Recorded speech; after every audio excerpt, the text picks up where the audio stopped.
जय श्री राम दोस्तों, मित्रों, भक्तों एवं संतों, एक नए वीडियो में पुनः आपका स्वागत है।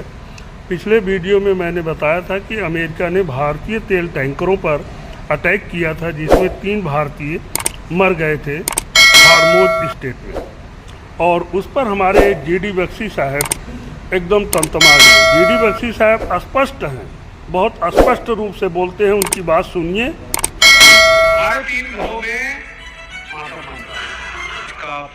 यात्री संत चैनल पर पुनः एक नए वीडियो में आपका स्वागत है। नमस्ते दोस्तों, अगले वीडियो के लिए मेरे चैनल को सब्सक्राइब करिए, और ये जी सब्सक्राइब कर दिए हैं तो बहुत बहुत धन्यवाद। दोबारा सब्सक्राइब करने की आवश्यकता नहीं तो अनसब्सक्राइब हो जाएगा। और इस वीडियो को लाइक शेयर कमेंट जरूर करिए। मर गए तो मर गए, क्या फर्क पड़ता है? रंग में भंग नहीं होना चाहिए। साहब G7 की मीटिंग हो रही है, फोटो ऑफ होने हैं, ये होने बाहर में जाए। हमारे 3 घरों में माता मंदिर का प्रोग्राम था। किसके बारे में था? मिनाज, ईरान के अंदर एक स्कूल है बच्चियों का। लड़ाई के पहले दिन अमेरिकन टॉमाहॉक मिसाइल्स को खास एम किया गया। AI आर्टिफिशियल इंटेलिजेंस सॉफ्टवेयर, जो कि दुनिया का सबसे बड़ा नया करिश्मा, जिसको इस्तेमाल करके डोनाल्ड ट्रंप लड़ाई जीतना चाहते थे। और उनको पूरा उनको ये यकीन था कि 48 घंटे में ईरान के घुटने टिका दिए। 48 घंटे छोड़ दीजिए साहब, 48 दिन हो गए, आज 107 दिन हो गए, लड़ाई चल रही है और अब डोनाल्ड ट्रंप घुटने टेक।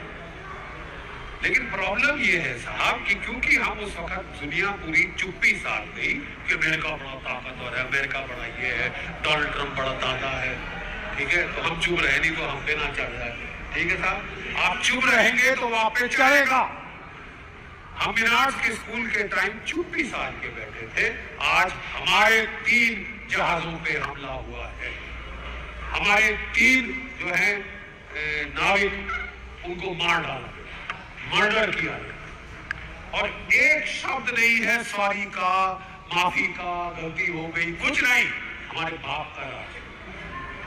अगर आपके बाप का राज, अगर ये आपका रवैया है तो हम भी इनके साथ, हम भी ईरान के साथ हैं। ठीक है साहब, आपको जैसे को तैसा। भारत के नागरिक ना तो गली के कुत्ते हैं, ना नाली के कीड़े हैं। क्यों मर गए तो मर गए, क्या फर्क पड़ता है? रंग में भंग नहीं होना चाहिए साहब। G7 की मीटिंग हो रही है, फोटो ऑफ होने हैं, ये होने बाहर में जाए। हमारे 3 घरों में माता मंदिर। शहादत कुर्बानी क्या होती है, भाई को खोना क्या होता है, मैं जानता हूं। मेरे बड़े भाई साहब 1965 के युद्ध में शहीद हुए। सब लोग आए अफसोस करने, सारे मिनिस्टर पहुंच गए, सब लोग पहुंच गए। 3 दिन के बाद हमारे घर में अंधेरा था। दिवाली में हमारे घर में सब हमसे तो नहीं देखा सर, लोग सामने रखे हमसे तो बिल्कुल नहीं देखा जाता कि आप एक भी हिंदुस्तानी का कत्ल करें, खरोच निकाले। पाकिस्तान ने ये किया था, उसको संदूर में आके खमियाजा भुगतना पड़ा है। डोनाल्ड ट्रंप साहब क्या समझते हैं? वो बहुत ताकतवर हैं, बहुत बड़े दादा हैं। आपकी दादागिरी हमने ईरान के खिलाफ देख ली है, कितने दादा हो तो।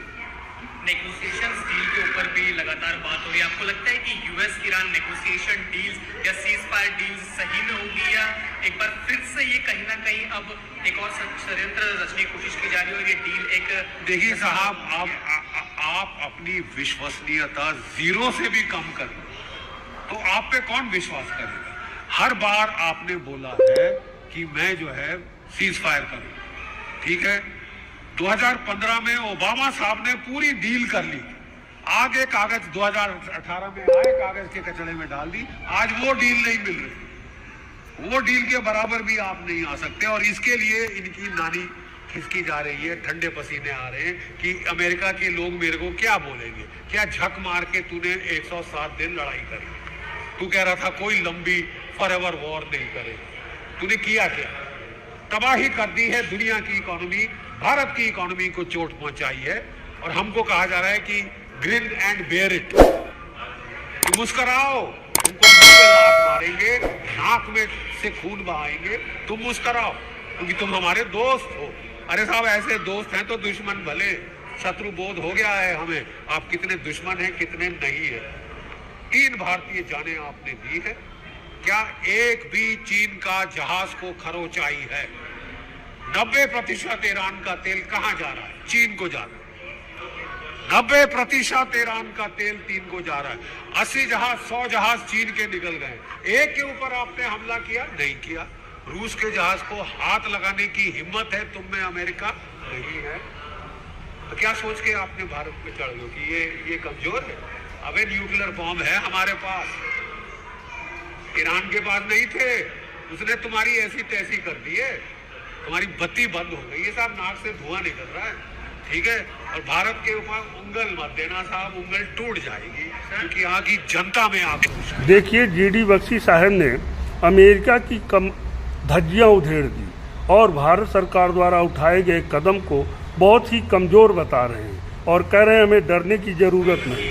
देखिए साहब, ये किसकी जवाबदेही बनती है किसकी नहीं बनती है, हम देखना चाहते हैं अंतिम रिजल्ट क्या है। क्या ये हमले चलते रहेंगे या हम आवाज उठाएंगे? हमारी पहली आवाज हमारी गलती में मुझे लगता है ये हुई कि हमने बड़ी धीमी आवाज उठाई कि यार अमेरिका बहुत ताकतवर है, अमेरिका से हमको ट्रेड डील करनी है। तुम ट्रेड डील के लिए मरे क्यों जा रहे हो यार? अगर नहीं होती ट्रेड डील अमेरिका में से तो क्या कयामत आ जाएगी? नहीं ना, क्या कयामत आ जाएगी? क्या हम यूरोप को नहीं बेच सकते, चीन को नहीं बेच सकते, रूस को नहीं बेच सकते, अफ्रीका को नहीं बेच सकते? दूसरी मार्केट ढूंढो।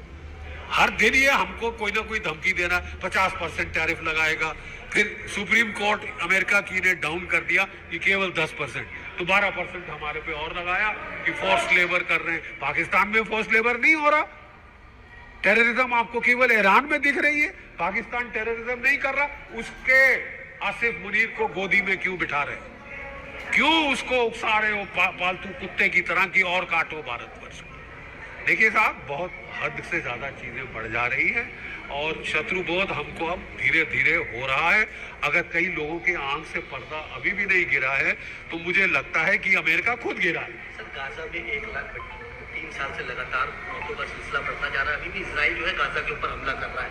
क्या लगता है कि इजराइल को भी एक इंटरनेशनल टेररिस्ट देश घोषित करना? देखिए साहब, मैं सीधी बात कहना चाहता हूँ, जब 7 अक्टूबर को इजराइल पे हमला हुआ था, 112 उनके बच्चे लड़के लड़कियां मारे गए थे और धकेले जा रहा है। हम 60% पर एनम ग्रोथ रेट पे बढ़ रहे थे, 5.9 2%।